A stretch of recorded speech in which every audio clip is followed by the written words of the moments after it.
Pemirsa, untuk mengurangi tingkat kasus kekerasan di Kota Makassar, Kasubag Humas Polrestabes Makassar AKP Lando KS akan terus melakukan upaya preventif dengan terus mensiagakan personil di beberapa lokasi yang rawan terjadi kekerasan perang antar kelompok.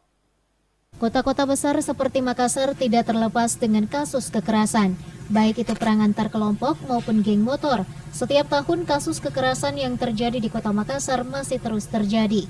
Namun pihak keamanan dalam hal ini kepolisian terus melakukan upaya untuk mengurangi kasus kekerasan antar kelompok dengan melakukan upaya yang bersifat pencegahan seperti patroli 24 jam dan siap siaga di tempat yang rawan kekerasan.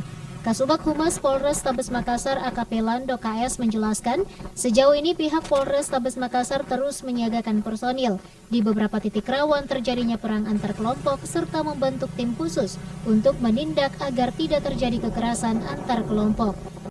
Polisi dalam menegakkan tindakan hukum itu tetap sesuai dengan SOP, sesuai prosedur, sesuai dengan ketentuan hukum yang berlaku. Jadi tindakan polisi ini tegas dan terukur. Misalnya kalau penggunaan senjata api ada ketentuannya. Misalnya membahayakan keselamatan jiwa petugas atau orang lain atau polisi lain, yaitu bisa menggunakan senjata api, namun tidak sembarangan. Harus melalui pertimbangan.